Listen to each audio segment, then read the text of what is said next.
The Journey program on UBC TV is brought to you by Blascon, Color Your World. Hello viewers, my name is Charles Bbaale.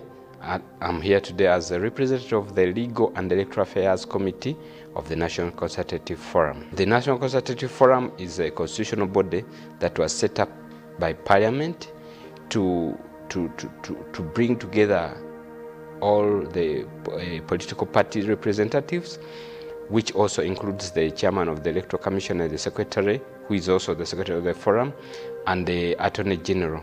Now, the NCF, which is the Consultative Forum, is chaired by the ruling party, which has the majority. Then the deputized by the party that has the lead of opposition.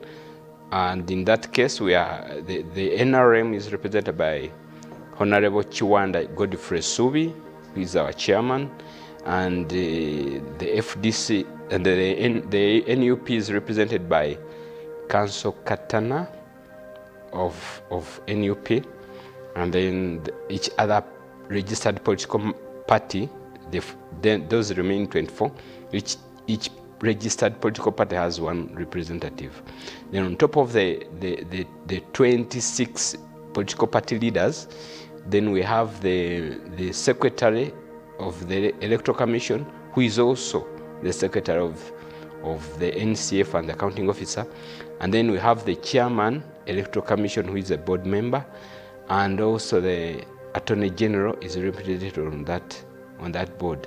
So in other words, we have 26 registered political parties, plus the Electoral Commission represented, the Attorney General's office represented, and the chairman of the Electoral Commission.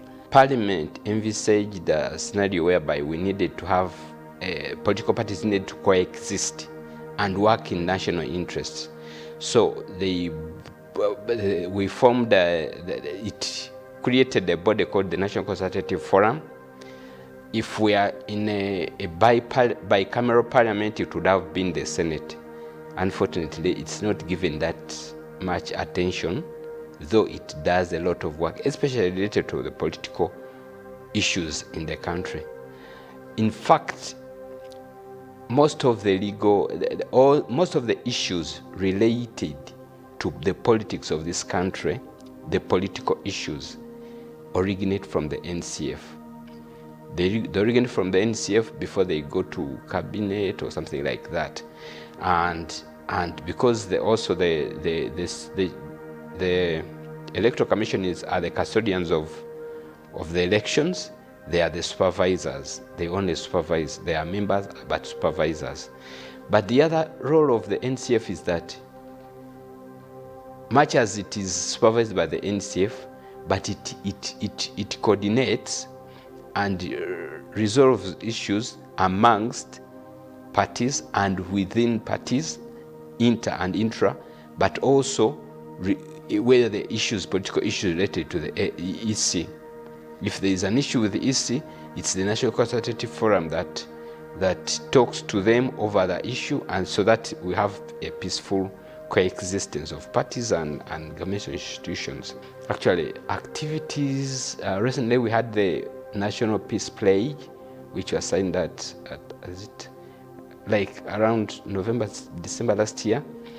And unfortunately, it was disrupted by this change of government because it was partially sponsored by the IRI and kind of stuff, but because of the changes in the US government and new president kind of stuff, and USAID policies, so that one stalled.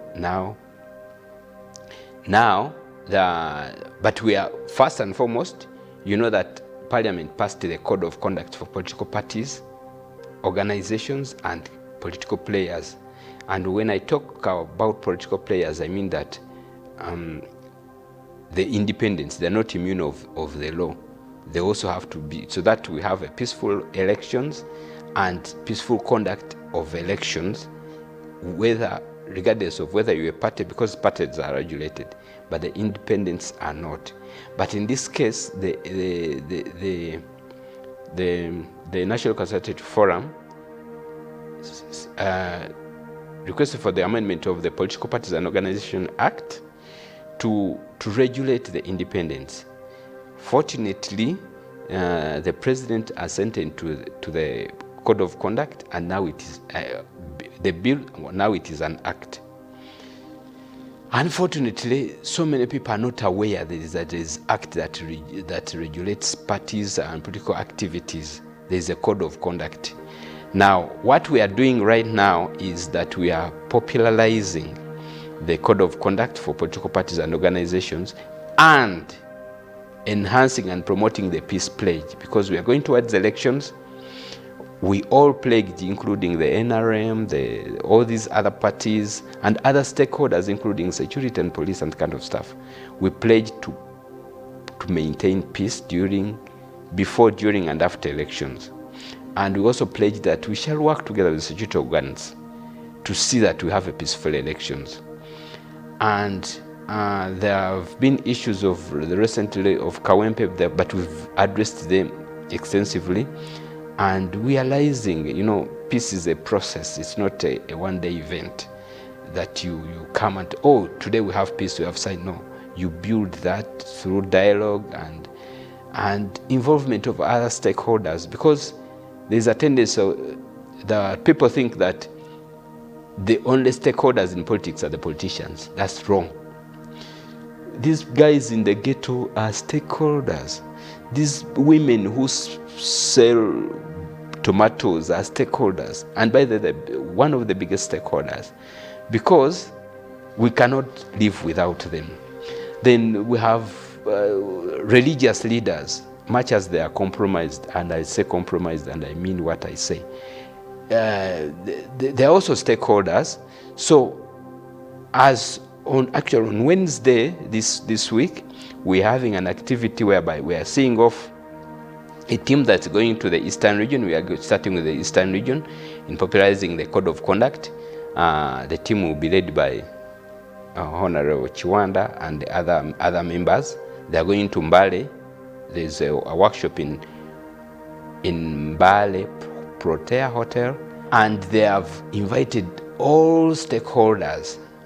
Stakeholders, we mean religious leaders, security leaders, the RDCs, the police, the army, the political party representatives in those areas, because each party is presumably represented in each and every district.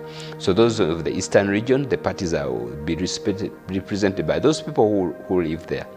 It's a one-day event though, but it will be replicated I'll be going to Lira, others are going to Mbarara, and those other areas. So it will be around all over the country, because we want peace, and we know that we can coexist, we can have a peaceful election, and much as we are in diversity, we have different divergent views, we can still work together in the interest of this country. Initially, it was overshadowed.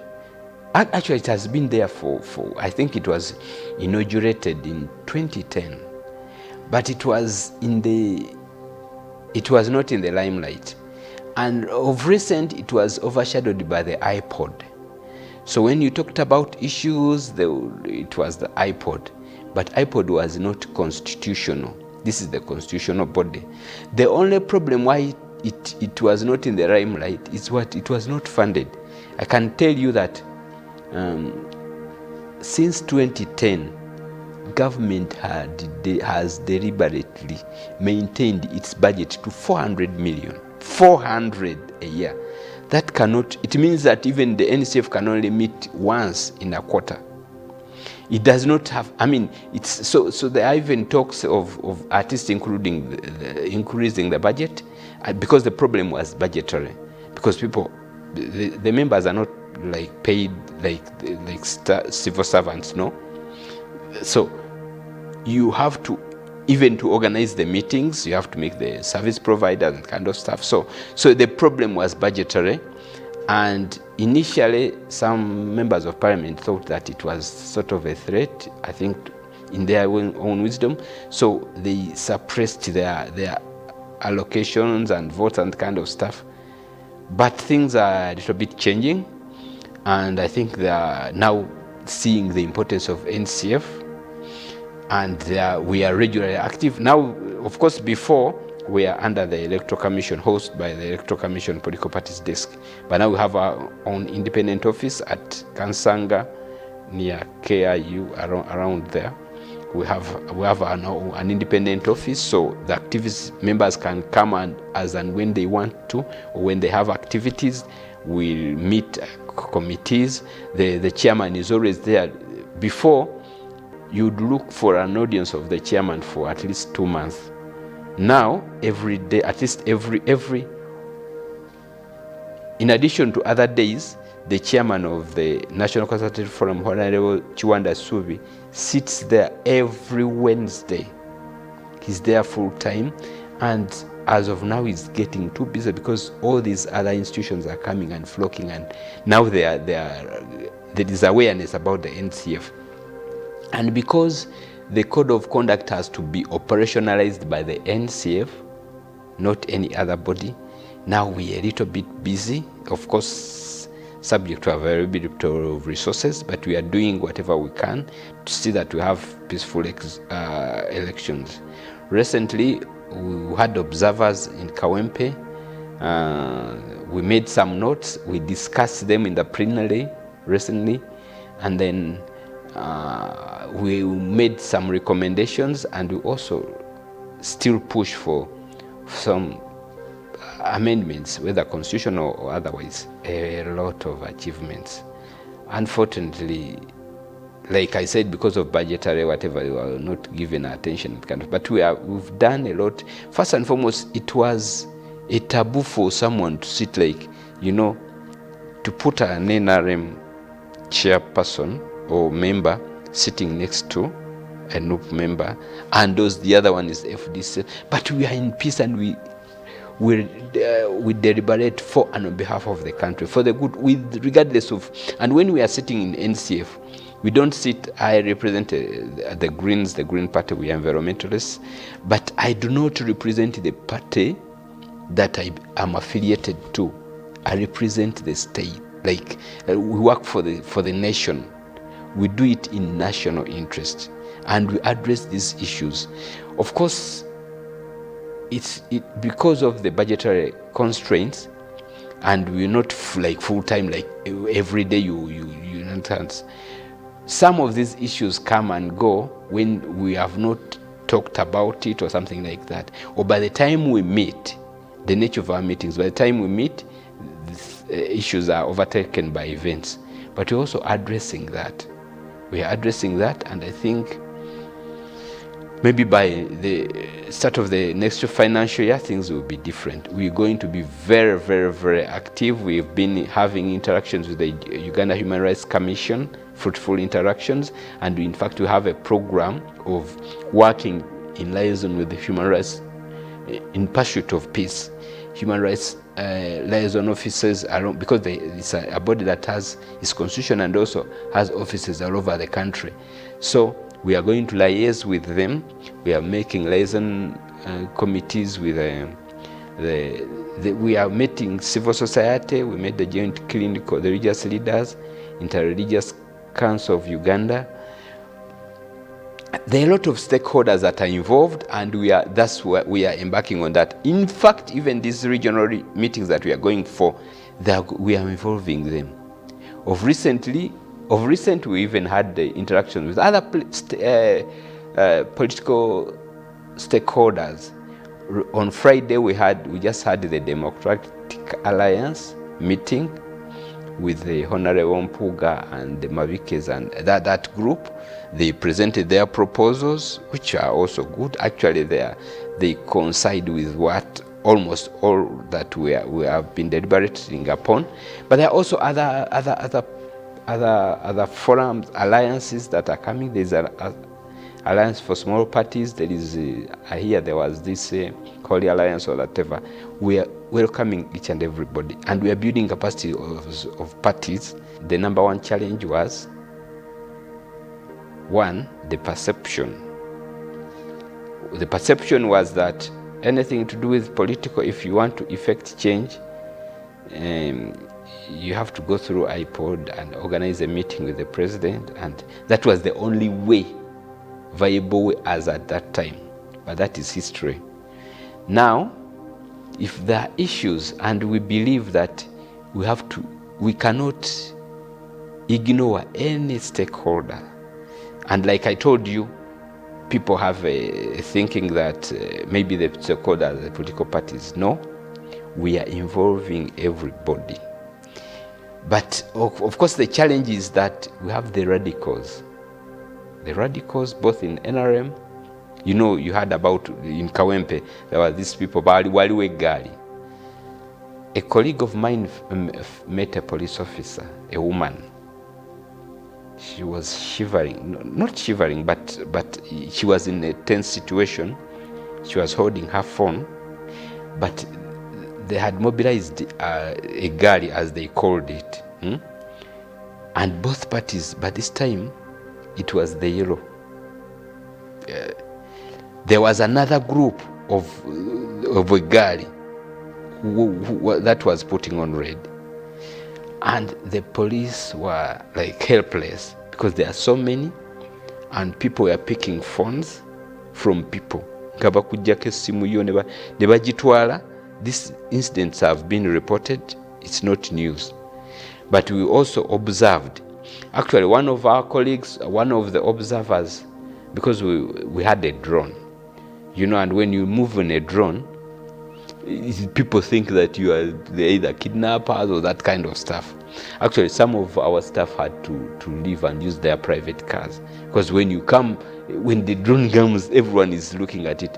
Even when you have the tags, we are just observers. People think that those are state mercenaries, you know, functionaries and kind of stuff. But of course, there was this incident of people who say they were from one of the ministers of state for the youth, and they were led by him, and that they had their own activities. So what we did was that we engaged all the parties that we should have peace and we should maintain peace. By the way, I also want to appreciate the role of, much as we complain a lot about the chairman that the chairman electoral commission has done nothing, but actually he has, of course, he's not in control of security during elections. He's only in control of the management. The security is managed by other people who manage security, but he also has to chip in once in a while. But he does his own with the limitation that he has. He tried at least to do what he's supposed to do, to see that we have. Now, there are certain issues that, say, of course, there was over-militarization. I'm talking now of Kawempe. There was over-militarization. But again, you cannot rule out the security forces, because the police are the ones that are supposed to manage the election, to manage security at the elections. But they also have a clause that if they are unable, they call the sister forces. And when the sister forces come in, they cannot direct them. They work with them. But also you have to understand that, for instance, in Kawempe has a military unit at UCTU, a battalion, full battalion. What does that mean? You are in the constituency which has a barracks. Definitely the soldiers have to be there, and they have to deploy for security. I don't speak for the army, and I don't support the actions of the violence that was there. But there is, you cannot rule out the presence of the army where there is already a unit, and it has always been there at UCTU for quite some time. So sometimes we have to be objective and understanding. NCF has big plans. We really want to put sanity in politics. We want even to put the independence to account. That's why we are popularizing and sensitizing the people about the code of conduct. People should know that even the independents are regulated during the elections. They don't have a blank check that they will do whatever they do because they are not regulated by the Electoral Commission or the Political Parties and Organizations Act. No. And I think mainly we need peace in elections. This country belongs to us, and we need, there will always be a leader. There will always be a leader, whether it's in the ruling party or in the opposition, that kind of stuff. There will always be a winner. Now, unfortunately, when you lose an election, that's when you say that it is rigged. Of course, rigging is this even in US or wherever, those development countries. But it is your duty to protect your vote, right? And it's your duty to avoid those loopholes. So, and it's a one-day event. If you overlook some of these issues, unfortunately, you have to wait until when you go back to court. And if you are not produced that evidence within the next 24 hours or so, then it means the candidate will be declared. And once the candidate is declared and gazetted, maybe you can try elsewhere, but that is a done deal. So we have a duty to protect our votes. We have a duty to be peaceful. We have a duty to prevail upon even our supporters, the radicals and the liberals. We need to work together for the good of this country. There must be cohesion between these agencies, whether it's government or not. But at the end of the day, by the way, even government has interest in a peaceful elections, because whether you're a soldier in security forces or something like that, if there is no peace, if you are in a safe house, for example, you will not take your entire family to that safe house. So whatever violence that will be imparted on people will gradually get back to your what? To your family, your relatives, your friends. But at the end of the day, after the elections, you're going to remain alone. You're going to be answerable alone. Because if you are given orders, or for example, if I'm the commander-in-chief and I give you orders to do what you do, you have to do what is within the law. If you fall by the wrong side of the law will take its course, regardless of the directive that I did what? I give you. That's what other brothers and sisters forget. That yes, you have to do A, B, C, D. But as you are doing what you are ordered to do, you have to bear in mind that you are legally responsible for your own decisions. We thank the government of Uganda, because without the political will of the government, we cannot be. And you know, just like they say, if the head of the fish is rotten, then the whole fish has to be rotten. If you have a problem with your head, then the whole body will feel it. Now, if you don't have peace, let me give you an example.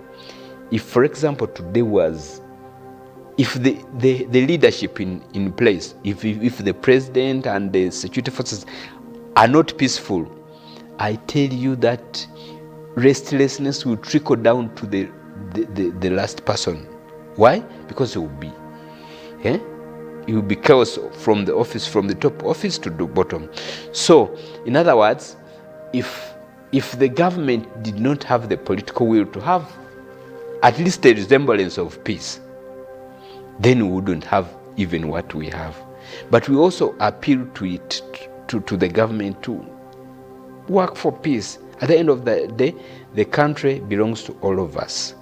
Now, we thank the stakeholders that have helped, have allowed us to operate, because they have created a culture of peace. Like around 99 or so, or before that, you could not sit a UPC with a DP, with a NRM and that kind of stuff. Now we sit, we dine, we do everything together for the good of our country. Even when we disagree, we still work for the best interest of this country. So I want to thank government for that. We also thank the development partners. The development partners include USAID, for example, the International Republican Institute, there are the JCRC, the Joint Christian, that's the Joint Christian Council. The Sensitize Uganda, it's civil society, but they've been having capacity building workshops with us. There is also of recent, there is NIMD, that is Netherlands Institute for Multi-Party Democracy, which is building capacity of the youth and women. And all other stakeholders, we thank them for loving Uganda, for having a peaceful Uganda. And of recent, I think previously we had UNDP. They had issues with the way how support should be channeled, because for them, they wanted to channel it directly to the institution, and for government, it wanted to be channeled through government. So there was a misunderstanding, but they're working upon that. Yeah, but also the parties. Of recent, we've not had a vice president for quite some time, since the loss of Madame Jolie, who was representing NUP. But of recent, the powers that be in NUP appointed Katana to be the representative of NCF in NUP in NCF, and is now the vice. We have a constituted body, fully constituted body, the vice chairperson. But we also thank the president, because for more than 10 years or so, we had the Honorable Dr. Rugunda, who was the Prime Minister and also the chairman. He was so busy and he had no time for NCF. Now they appointed the Ndugu Honorable Chiwanda Subi Godfrey. He's energetic, he has the time, he has the zeal, and he was in tourism, and how he was popular in tourism. So I think we are benefiting from the qualities of Honorable Chiwanda, and I think we are moving, and that's why you can hear about, and very often, almost every week, you hear about NCF, I'm sure. We're located, it's Jim Rosu or something. It's Jim Rosu Close, plot 3271 in Kansanga, just opposite the entrance of KIU. There is a road that goes up around 100 meters from on that road. That's where we're located. And there's a signpost. On my personal contacts, I'm Charles Bbaale. My telephone number is 776 944 then 444, or 757 444 444. So even if we wake up in dream, you cannot forget that number. So it's easy, and it's on 24 hours. Yeah, but we sit at Kansanga anytime. Yeah.